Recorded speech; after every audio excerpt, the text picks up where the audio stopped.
Okay, in this video we're going to cover deflasking the relines. We did a soft liner on the lower and a hard reline slash rebase on the upper. So we'll go through the deflasking process today. Once you have your flask removed from the curing unit, let it bench cool to room temperature. And then we can go ahead and deflask the case.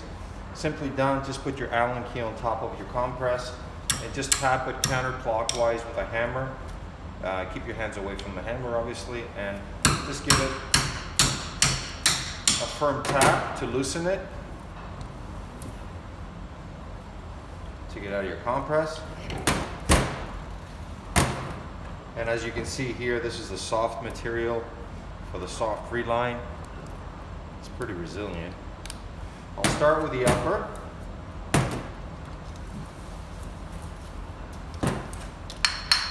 Gently tap it from the underside.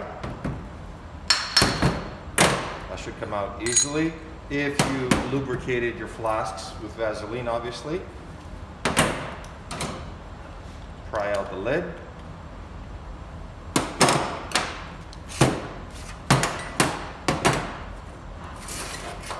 And then from the top side again, hold the flask, not the stone.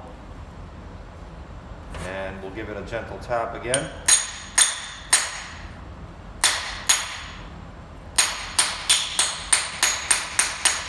And that should come out rather nicely.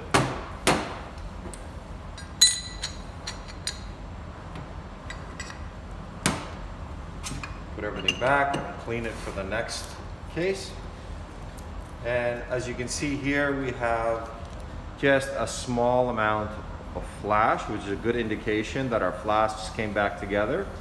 So hopefully we won't have too much of an opening of the bite. We anticipate a little bit, but hopefully not too much.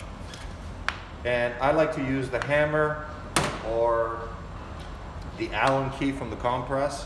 And basically what I'm trying to do here is hit this part of the stone from the back down the buckle corridor here, and that should release nicely. As you can see, the stone is starting to crack, and you can hear a difference in the sound, and that releases nicely. And obviously we have our laboratory putty in there, and I'll do the same thing on the other side. That simply comes off.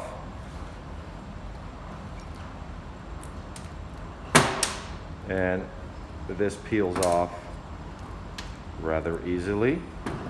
And as you can see, we have a very clean finish because the putty is silicone and acrylic will not adhere to it.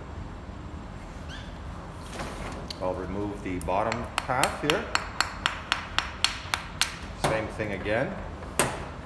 Now there are snippers that you can use to chisel this off or to pry this off. I'm not in big favor of these, but certainly they have their use. And we have a little bit of stone underneath here. Want to remove everything from the model, and again, just a fine flash of acrylic that you want to break this off before you start handling the case, because this could cause cuts in your hands. So that came out rather clean. If you recall, back here we had a broken part of the master cast.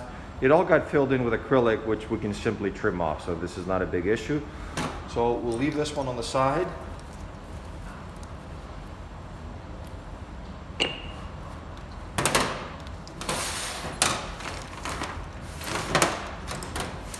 And then we'll make our way to the lower.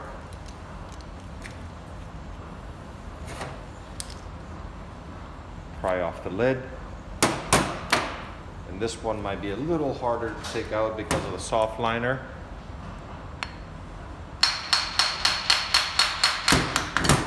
Not so much there. We'll turn it over and give it a gentle tap again.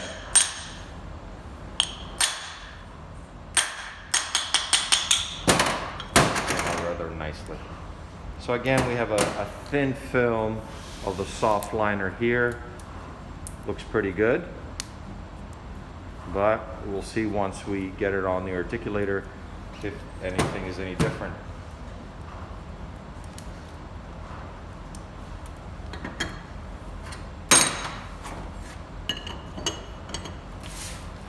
Okay, so once again, we're going to start off with the top half of the investment, not the model portion, just the top half, and give it a gentle tap down the buckle corridor.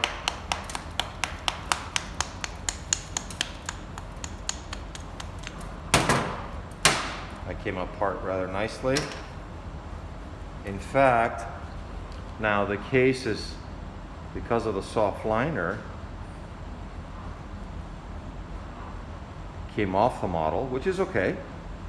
And we have a nice, looks like we have a nice finish with a soft liner here. So that's a good sign.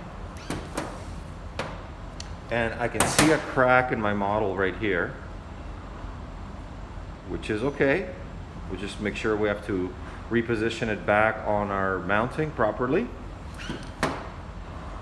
So I don't really want to tap this with a hammer because it's rather fragile as it is.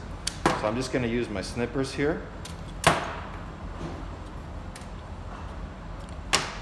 And gently pry things apart.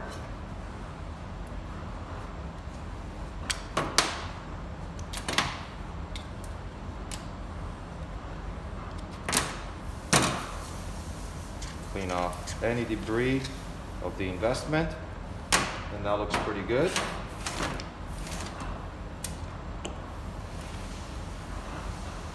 And I'll work my way to this part here and very carefully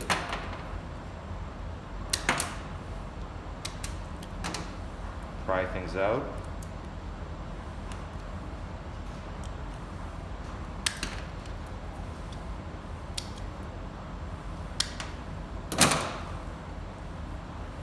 I'm going to take my hammer and tap this top portion, but I'm holding on to the processed base here.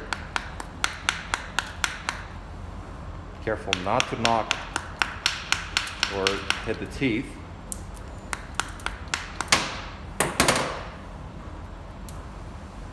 And with my Allen key, because it's a little bit smaller than the hammer, I don't want to take the risk of hitting the base.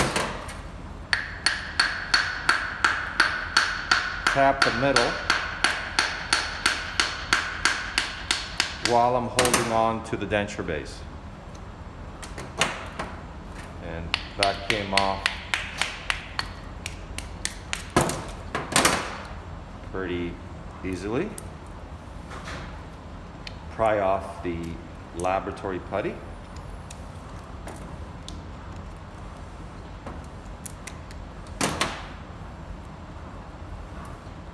And again, we have a thin film of soft liner excess material that came through the flasks under packing. And it looks like it's cured very nicely. Obviously, I won't be able to put this back on the model over there because I have to do some preliminary trimming on this before I can get an accurate fit to assess it in the articulator within the bite. Okay, so on the next video, I'll show you guys how to remount the model or the processed bases back on the models and back onto our articulator, and we'll go ahead with the occlusal equilibration process.